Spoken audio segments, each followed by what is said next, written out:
আসসালামু আলাইকুম এভরিওয়ান, দেশে বিদেশে আমার কলিজার ভাই ও বন্ধুরা কেমন আছেন? এই চলে আসলাম। কি এটা বন্দর?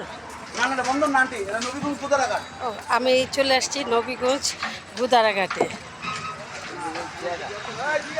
খেয়াঘাট, নবীগঞ্জ খেয়াঘাটে চলে আসলাম। অসম্ভব সুন্দর একটা জায়গা, খুব সুন্দর পরিবেশ।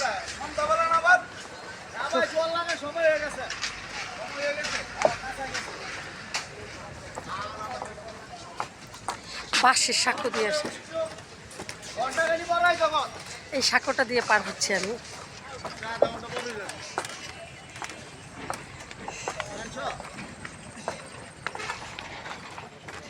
খেয়াঘাট, খেয়াঘাট মানে খেয়া দিয়ে মনে হয় উঠে এই জায়গাটায় আসলাম, ঘুরতে আসলাম, ব্যতিক্রম কিছু দেখলাম।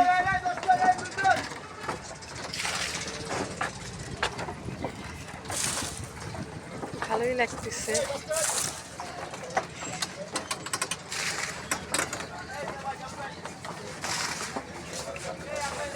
এখানে ছিল চিরুনি,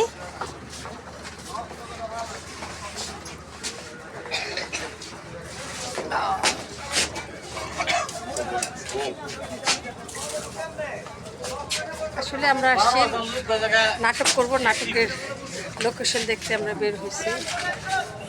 কিসে আসবো? ট্রলারে। এই যে আমরা নাটকের লোকেশন দেখার জন্য যাচ্ছি। হ্যাঁ,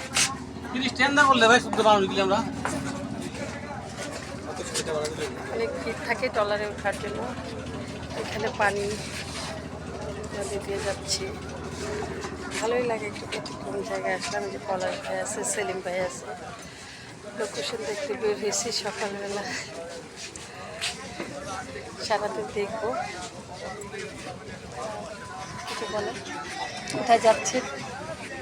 নতুন নাটকের লোকেশন দেখতে যাচ্ছি নবীগঞ্জ হয়ে সাবদিতে। সাবদিতে মনোরম লোকেশন, ফুলের বাগিচা, ফুলের বাগান। আমার আপু, বড় আপু, সেলিম ভাই নাটক, হ্যাঁ নাটক নিয়ে আসবো। এই ট্রলার চলে আসছে, এই তো ট্রলার চলে আসছে। এই ট্রলারে উঠবো আমরা।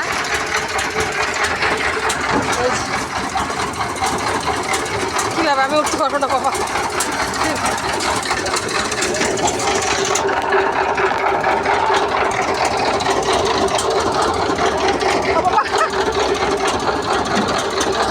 সম্ভব না ভাই।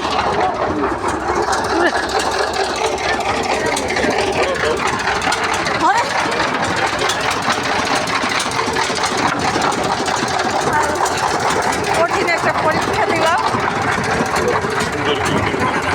হ্যাঁ, কঠিন একটা পরীক্ষা দিয়ে উঠলাম এই ট্রলারে। হ্যাঁ, কোথায় যাচ্ছেন বলেন?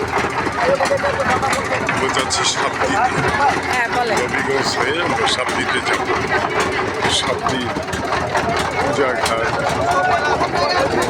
লোকেশন, পার্ক সব মিলিয়ে লোকেশন দেখে নতুন নাটকের সঙ্গে তো সবাই দোয়া করবেন নতুন নাটকটা যাতে খুব শীঘ্রই করতে পারি। আসলে এটা পলাশ ভাইয়ের উপর নির্ভর করে। গল্প উনি লেখেন, ডাইরেকশন উনি দেয়। উনি যদি আমার সাথে একটু রাগ হয় তাহলে নাটকের ডেট পিছিয়ে যায়, কাজটা পিছিয়ে যায়। এগুলো বিষয়। দেখেন নদীটার নাম শীতলক্ষা না? যে আমার পিছনে যে নদী দেখা যাচ্ছে সেই নদীর নাম হলো শীতলক্ষা।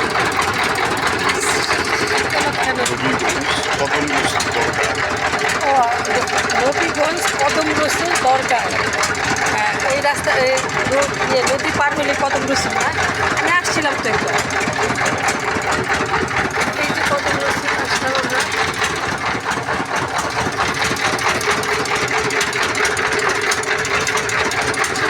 জায়গায় গেলে বিভিন্ন অভিজ্ঞতা, বিভিন্ন অর্জন হয়, না গেলে হয় না।